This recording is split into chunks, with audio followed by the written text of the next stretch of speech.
we will continue talking about verbs and objects.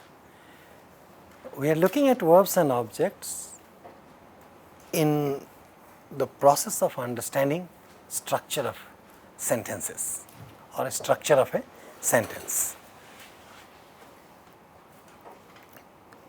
Out of different components of a sentence, we have seen both the parts, namely subject and predicate. We have seen components of a predicate, namely verbs and objects. And then we have seen the relationship between subject and predicate, to be precise, subjects and verbs. Okay? And then we started looking at what's the relationship between between verbs and their objects.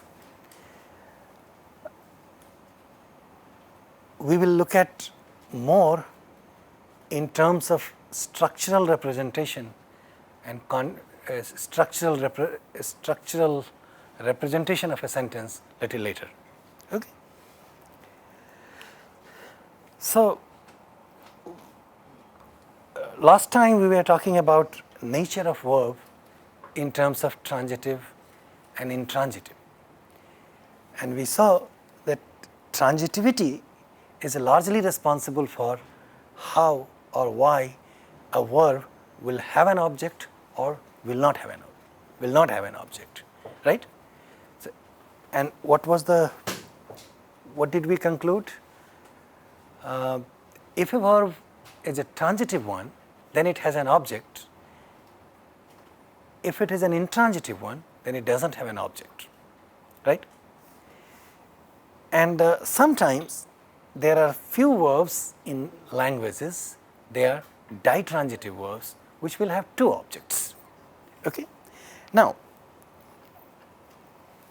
please pay attention to these number of objects and the fact that they are associated with verbs in the sense that transitivity or intransitivity may be nature of a verb. Okay? And once a verb is transitive or intransitive, that's going to stay forever, in the sense that transitivity of a verb is not dependent on languages. A verb may not be transitive in one and intransitive in the other language. If a verb is transitive in language A, it's going to be transitive everywhere. Okay? Now, we are going to see why is this valency required? Why is this association between object and verbs required? And also that the relationship, the presence of object is dependent on verb, not on anything else. So it seems like subject and object. Okay, what's the primary difference between a subject and an object, besides their position in a sentence? So now you know about the position of these things in a sentence. What do you think will be a primary difference between a subject and an object? Anybody? Sorry? No dependence on verbs. Subjects have no dependence on verbs. That is, every sentence will have a verb and every sentence will have a subject. These are two independent principles. They are not dependent on one another. However, whether a verb is going to be present in a sentence, whether an object is going to be present in a sentence or not, is going to be dependent on the nature of the verb, right?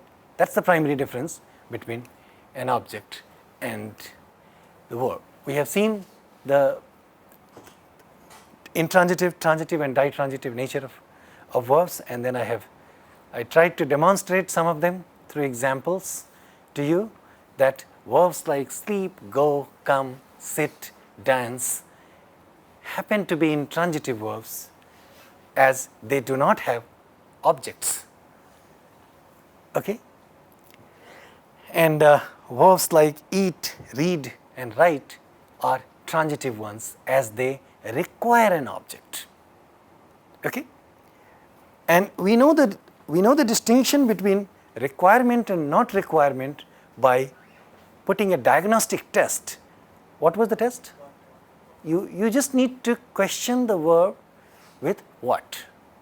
If the question is a legitimate question, you understand by legitimate question? That is, if the question sounds okay, then you are going to get an answer also.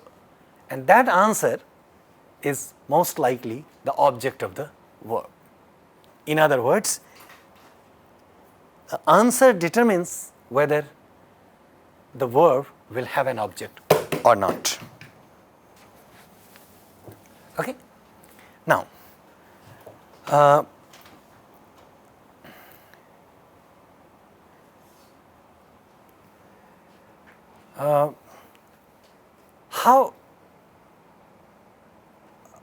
how do we argue that the noun home in sentence number 2 is not an object of this verb?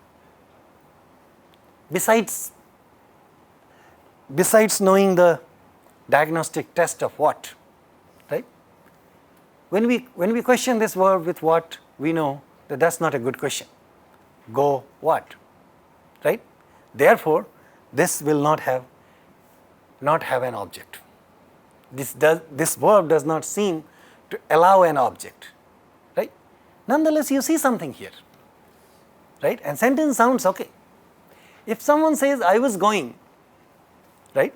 I was going. You would want to know where. You understand what I am saying? When someone says, I was going, doesn't sound like a complete sentence, right? At the same time, this doesn't seem to be an object of the verb. So what's going on here is an important question for us to understand. I'm only underlining this question for you to think about it, and then we'll discuss this question a little later. If you look at the second sentence, Chris was sitting in a chair. If we simply say Chris was sitting, it's not as bad, but sounds a little bit incomplete. And sitting in a chair, in a room, in a class, gives completion to a sentence, right?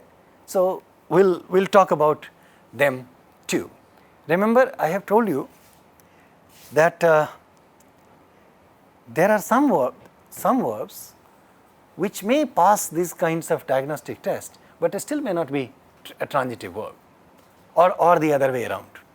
Do you remember this point? What I'm trying to say is this diagnostic test may not be completely foolproof. Nonetheless, it works to a great extent. All right? Okay. Now, I want to so in a way I want to put all these discussions in perspective in an example and see how they work, and then carry forward our discussions to a different level. Okay? So if we have a sentence like this, John likes to eat pizza with his friends in evening. Sounds like a good sentence? This a good sentence? Now, for our understanding, I have tried to categorize this sentence in different categories that we have been discussing so far, right? The subject of the sentence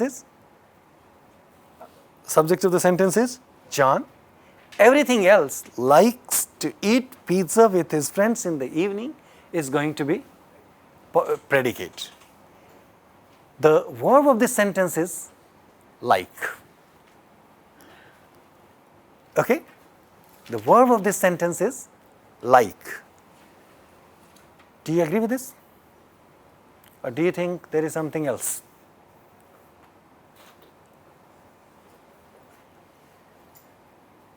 Just like, okay, first of all, let me hear from you and then we talk about this.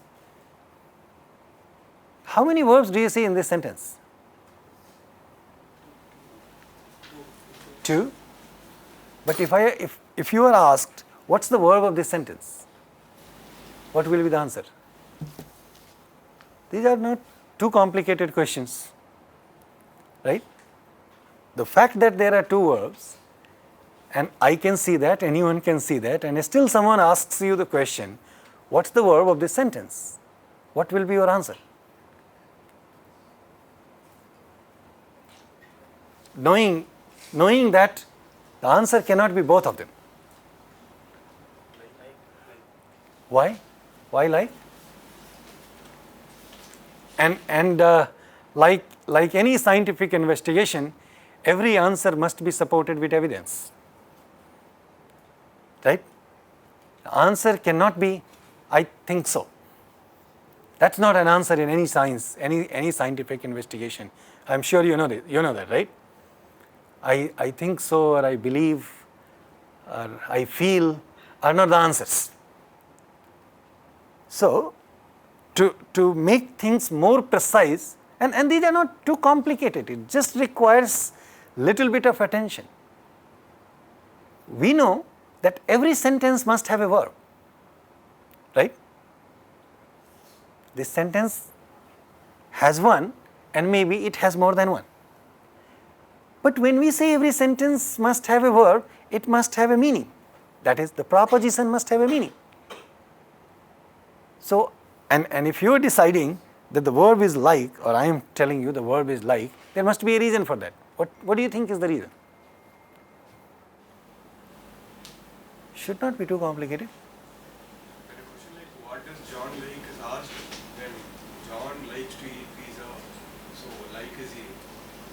No, not really the answer that I am looking for.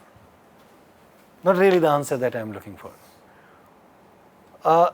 You were saying that somehow we can ask a question where we can involve the subject and then probably get some answer. It's simpler than that. I'm sorry, it's simpler than that. Go ahead.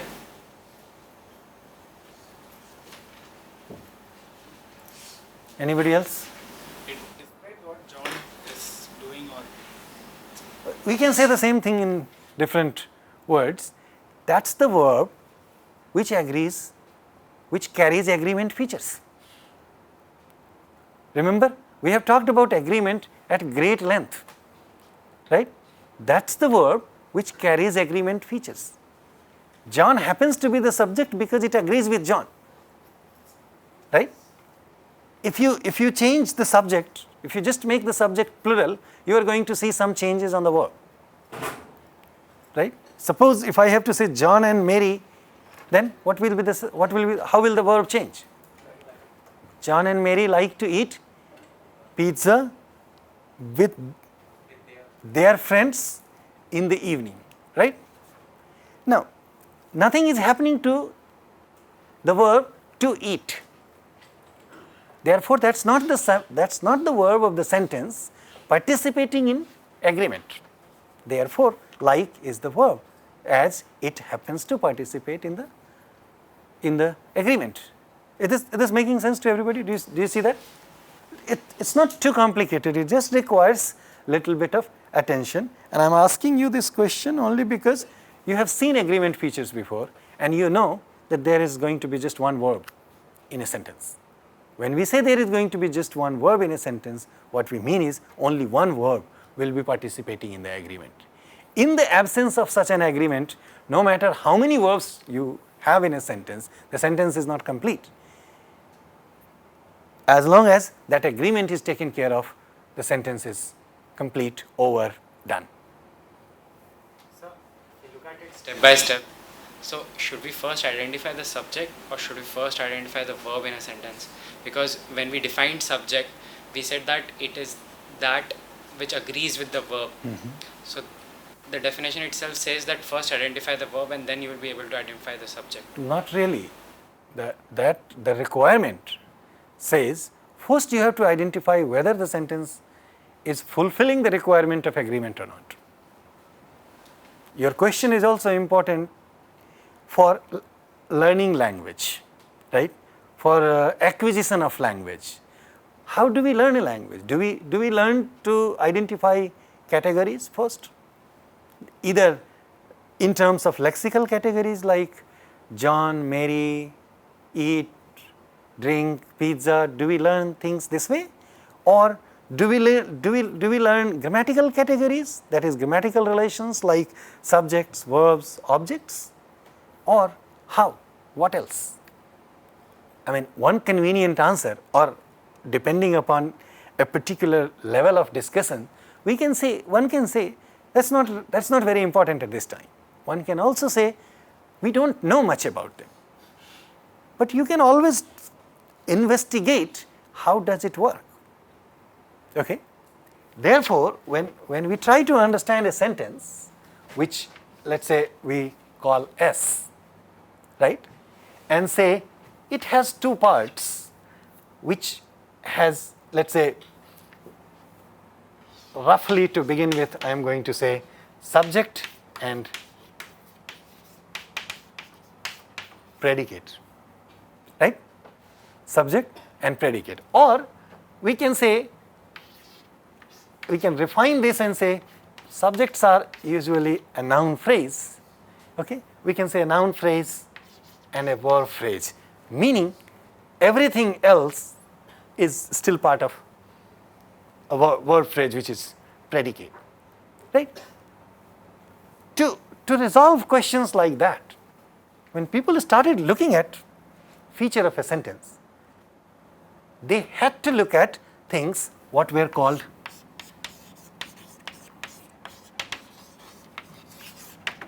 functional properties of sentence or functional features, the abstract things that we don't see.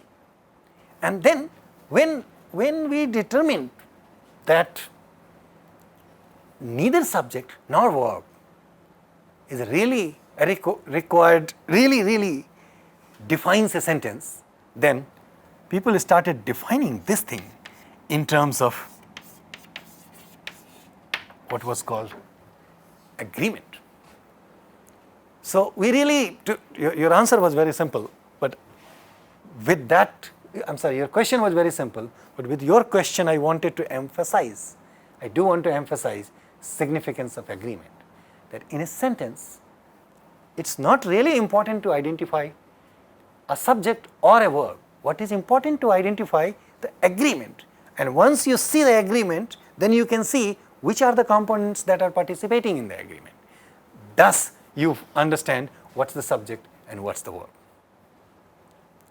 And lot of times, once we identify a subject, lot of times that subject is going to be a logical subject, also grammatical subject.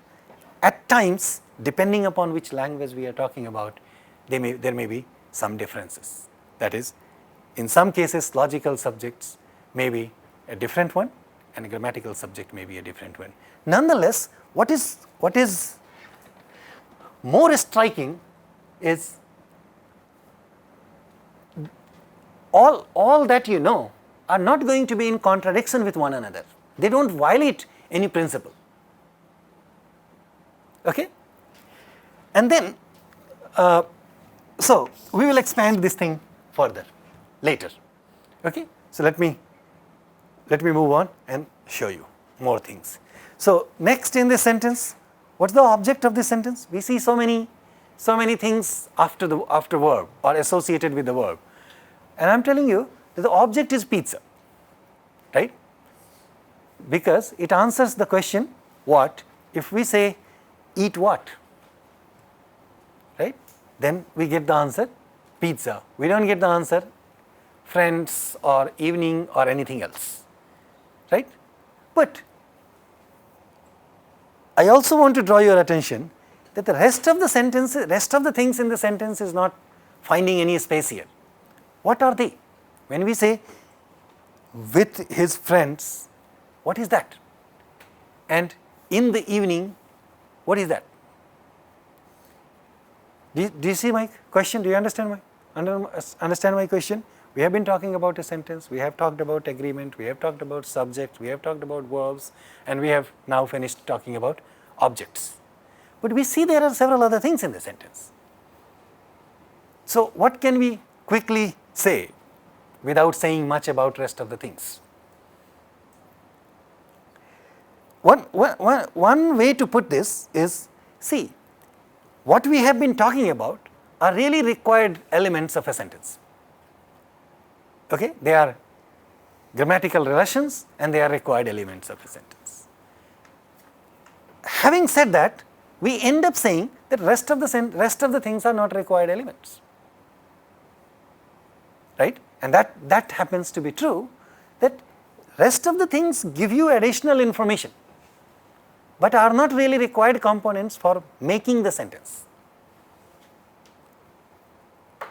Therefore, I don't want to go and repeat everything, the required element is an agreement. Then the required thing, manifestation of agreement, is between these two. And then we know which one is a verb, which one is the subject. Okay? And if at all, this needs an object or not. That's all. And then we have a sentence. Everything else in the sentence is simply giving us more information. Not really, but when I say not really required and just giving us information, I don't mean they are not semantically relevant. Okay? I am not saying that we don't need to say those things. I am only saying required or not required with respect to requirements of component in a sentence for the formation of a sentence, and at the level of I language, where whether a sentence is good or not here is all that we are talking about. Whether someone in a conversation needs to give this information that they were eating pizza with friends or enemies or whoever is not really required information at the level of I language, that is representation of a sentence here. Getting the point? So it's important to understand what we mean by required elements. Required elements simply means required components in formation of a sentence, without which sentence may not be complete. Okay? You can drop everything else in the sentence, but if we drop pizza, if we say John likes to eat with his friends in the evening, right? This sentence gives you, and if you test the grammaticality of this sentence with native speakers, this tells you that there is something missing in this sentence. Okay? And if it doesn't sound too odd to us, that is because our languages allow dropping of objects. Because the moment we say John likes to eat with his friends, right? We are the idea in our languages is the slot of the object is still there. It's just conceptually not required. When we say John likes to eat pizza, okay, what's the object of this sentence? The verb is like, right? The object is not just pizza. Eating pizza, the whole thing is the object. That's what I meant by damage control. And I said, like I said, I should have picked up a simpler sentence than that. We can say John eats a pizza. Okay, John eats a pizza. In that sentence, what's the verb? Eat, and the object is pizza. Here, the verb is like. So the object is going to be what is it that John likes, and what is it that John likes? Eating pizza. Therefore, to eat pizza is the object of the verb like. Is this clarification good enough? Do you see this thing? Okay. So when I said in our languages, dropping of an object is okay, and therefore these kinds of sentences in English where we drop an object and sounds okay to us. The reason is, if I say John eats pizza with his friends, right? We can say John eats with his friends. The moment we say John eats with his friend, we are conceptually allowing this possibility that the fact that we are already saying eating must be eating something, right? Must be eating something. And if that something is understood, so if it does not manifest overtly, still at a conceptual level, the slot of object stage, but not necessarily we need to articulate that. In a language like English, that's not allowed. We must have objects articulated. Therefore, the dropping of an object is not allowed in a language like English. Is this clear to you? Why? I'm talking about several things together. One, why English does not allow to drop subjects, drop objects. Why our languages, that is Hindi, Tamil, Telugu, Malayalam and many others, why our languages allow to drop a subject? And then why, when we speak English, a sentence in English without an object looks okay to us. Okay? All right. Yeah. Why it allows or it doesn't allow, it's language dependent. We have not answered why it allows or why it doesn't allow. Why it allows and why it doesn't allow, meaning dropping of an object? Yeah. Why does a language allow, why doesn't a language allow? That is true. See, objects are required by verbs. That's a principle. Why? Not why. Some languages may allow to drop an object and some languages may not, is what is language dependent. Okay? Now then the question was? But why some languages allow and why? We have not answered the why part of it. That is what I was trying to say. And this answer may not be a complete answer. In some languages like ours, when it has a space, that is conceptual space to fulfill the object in its absence, such as when we say eat, the object is going to be something edible, right? Therefore, it's allowed in the sense that it's okay not to have the subject. Now, let me give you some bizarre kind of examples. So, when we say John likes to play, what we are saying is the requirement of language English is we must say John likes to play football, right? For our English, that let's say Indian English, it's okay to say John likes to play, because in our languages it's okay to say the counterpart of that sentence. The reason why it is allowed, the verb, transitive verb allowed without a subject, we are making a distinction that is not allowed at the conceptual level. The slot of the object is there. But in reality, we drop it because of the following reason. That when we say John plays cricket, the sentence possibly could not be John plays pizza. You see the restriction on the sentence. This is called selectional restriction. Okay, there is something in language that operates as a principle. It's called selectional restriction, which is a particular kind of verb is going to select only particular kinds of objects. What we have seen so far is whether a verb selects an object or not. Okay, in some cases verbs do not, in some cases verbs do. What we have not seen is what are the types of objects a verb is allowed to select. Like I am giving you example, eat cricket cannot be an allowed sequence even though it's fulfilling the grammatical requirement. What's the grammatical requirement? It is a transitive verb and it must have an object. Are people with me? You understand? This also doesn't require this. To it will be okay. No, hold on. I'm coming to that in a moment. So we are moving into semantics. No, I'm coming to that also. Hold on.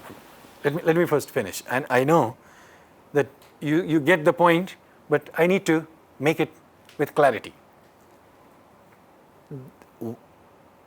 Certain kinds of verbs require only certain kinds of argument. That is, only certain kinds of object. When we say eat, the verb, the sequence eat cricket is not allowed because it's not fulfilling the requirement of the type of object it needs to select. And this requirement is called selectional restriction. Okay, this is clear? And you are right. The selectional requirement is a semantic criteria. Absolutely right, no denying from that fact. Selectional restriction is a semantic criteria. Now, remember, few days ago I was telling you about independence of syntax. Do you remember about independence of syntax? Colorless green ideas sleep furiously, where we discussed that a sentence can be grammatical independent of its semantics. That is, even though a sentence does not have a meaning, it can be grammatical. Now I am telling you, bringing something in, which says selectional restriction is an important factor. Now, what I am trying to say is, I am giving you two perspectives and two positions, and both are at work in language. The discussion on selectional restriction becomes the logical argument refuting independence of syntax. Those who say independence of syntax exists can be refuted through selectional restriction. Not completely, but to a great extent. Okay? However, dropping selectional restriction allows independence of syntax. So, though there is no contradiction, they are in opposition with one another to some extent, because selectional restriction is not a principle only at the level of verb and its object. Selectional restriction works at many levels. For example, when we talk about adjectives and noun, selection between adjectives and noun. So we can say the moment we have a noun, let's say pointer or a computer, it can select only certain kinds of adjectives. We cannot say we can say black computer, but we cannot say sweet computer. Okay? I hope you get the point. We can similarly we can say sweet tea. We can also say black tea, but we cannot say fast tea. Well, we cannot say that also. If it is coming from a fast food joint, we can say that. But you get the point. You just have to pick something which is not allowed, right? Sorry? Bright tea. Yeah, I mean, as long as we get the point, we are good with that, right? So, you get the answer of selectional restriction, independence of syntax, and why two things are given as examples and counterexamples to one another. All right? Now, coming back to your thing. For example, John likes to play cricket. Right. So, but here we don't need cricket because likes require a object. Then it can be simply to play. Yeah, that's true, John. That's true. So here also you're fine. When you say John likes what? To eat. But if we have pizza in the sentence, then what we are saying is the whole chunk is the object. If pizza was not there, then the sentence was okay. right? Like I told you, I should have picked up a simpler sentence than that, because we are not ready for the whole discussion right away. When I say we are not ready, I mean I need to take you through several other things to reach here. So right now what I am saying is pizza is not important here, but there is a reason why it is important, because when we say John likes to eat, okay, to eat is also going to play. To eat is a small sentence within its own right, and this is where we are not ready to discuss that part. To eat is a small sentence within its own right. These are miraculous and magical things in languages, and I don't mean to digress from the point, but I cannot leave it hanging either. So give me 2 minutes and then I come back to this. I'm sure all of us know the sentences like, I want to go. Right? Simple sentence. How many sentences do you see here on the board? I want to go. Right? It looks like there is one sentence. But if I tell you this has 2 sentences in it, do you believe that? Yes? Yeah. So what are the 2 sentences in this? I I want to and to go. No. You are saying there are 2 verbs. Where are the 2 sentences? I think at this level you can discuss this much. Right? You are saying there are 2 verbs, and probably you are right about 2 sentences, but we need to say more to make them 2 sentences. Okay? We are saying the first sentence is not I want. Is want a transitive verb or not a transitive verb? It's a transitive verb, because when we say I want something. Want what? So just saying I want is not a complete sentence. What is complete sentence is I want to go. Okay? Within that whole thing, so this is sentence number 1. What's the object of this verb want? To go. Right? Now, this is argued to be an independent sentence by itself. What's the object of this verb is not really a verb, because verbs do not become an object. Okay, and I'll discuss little bit more on these things later.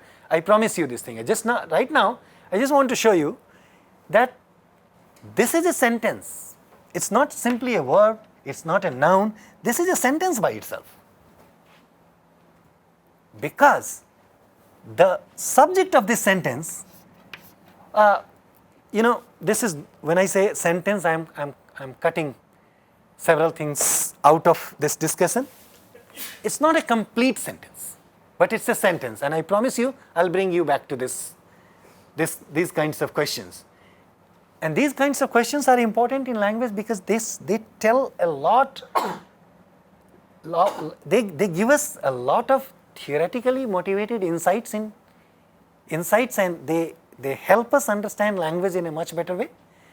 The other reason why these things are important is they are so simple sentences, but they could be so complicated at the level of human cognition. I am saying both, and I'm saying that knowing very well that we will wait for more discussions on this thing. I am saying this is a sentence, but not a full sentence. So far this is not a sentence, because do you see a subject here? No. If I tell you there is a subject here, therefore this is a sentence.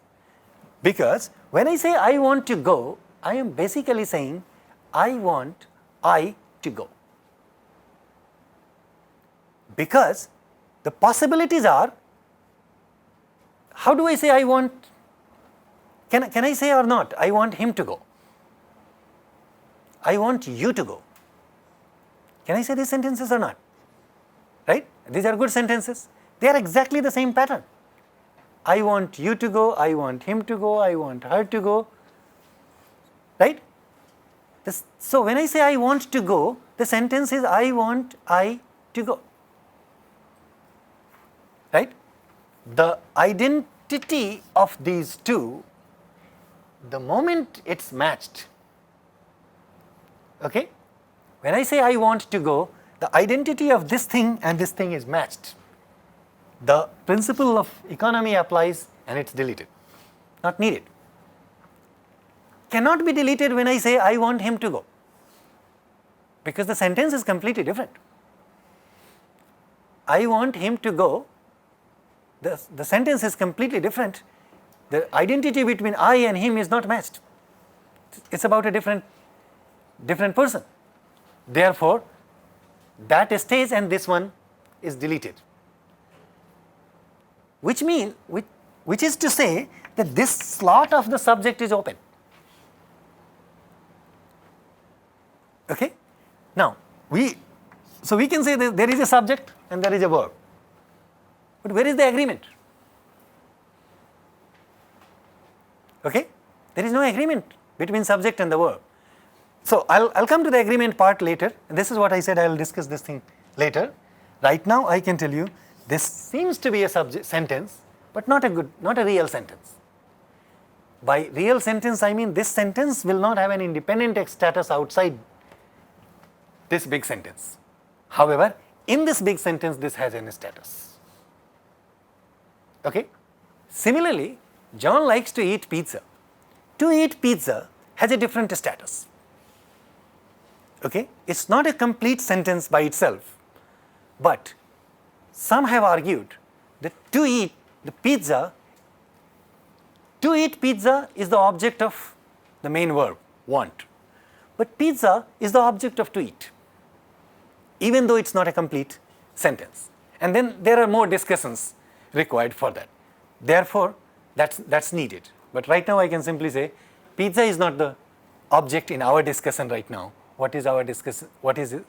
In our discussion, the object is to eat pizza. Likes what? To eat. Even though I feel like I should have picked up a simpler sentence, but I am glad that I picked up that sentence so that we got to discuss something else. I hope things are clear to you. You can see these are simple sentences and not very difficult for us to see. We say these kinds of sentences several times every day, right? All right. This sentence is relevant for discussing couple of other modules of theory, couple of other principles of language, which I am coming to very soon. Now, we will stop in a couple of minutes, but I want you to see that we are heading towards discussing these things. Okay, where the point is, and even with in the previous thing when we were looking at subject, predicate, objects, and verb, the point is identifying things. Okay, in this slide I am only trying to show you grammatical relations. Okay, now, and you see that some elements are required and some elements are not required. This is why I have listed with his friends and in the evening, something else that we will discuss. I have a sentence like students of physics, this is not a good sentence. You see that? What will be the word? Students of physics like to eat pizza with their friends in the evening. Actually, I think what I wanted to write is student of physics. Okay, so that's a typo nonetheless. What's the subject of this sentence? Student of physics, right? Right? Now, before discussing anything else, what can you say about the subject? No, that's not redundant. That's not redundant. It's not redundant in the sense that Okay, let me first say, why do you think it's redundant? Because even if it's of math, of English, it doesn't change the agreement as such. No, that's fine. So redundancy. So what you are saying is that students could be of anything. But someone who wants to specify students, right, for that processing, it's not redundant. You see the difference between redundant and not redundant. We are saying the reason why it sounds redundant to you is because you are used to seeing subjects as one little noun, right? John, Mary, students. Here we are seeing for the first time, or at least we are looking at it for the first time, that the subject is a bigger chunk. I'll also show you under what circumstances this could be redundant, and under what circumstances these are not redundant, such as in this case it's not redundant. We want to specify students of what? When we say students, students of what? Right? It's not redundant, number one. I'm trying to show you through this sentence is, a sentence could be bigger chunk. I'm sorry, a subject could be a bigger chunk. Okay? And the rest of the things you have already seen.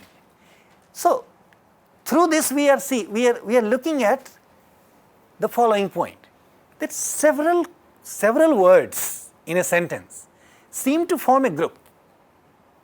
Okay? And group of words are called constituents.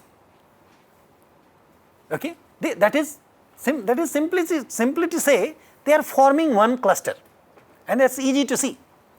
Like you have seen the student of physics. In this sentence, the fat monkey was jumping on the roof of this building, right? When we say monkey, what's the subject? What's the subject of this sentence? The fat monkey was jumping on the roof of this building? The fat monkey. So in a way, the subject is monkey, but the, fat and monkey, they together seem to form a group, right? Why is the forming a group with monkey, right, and not was,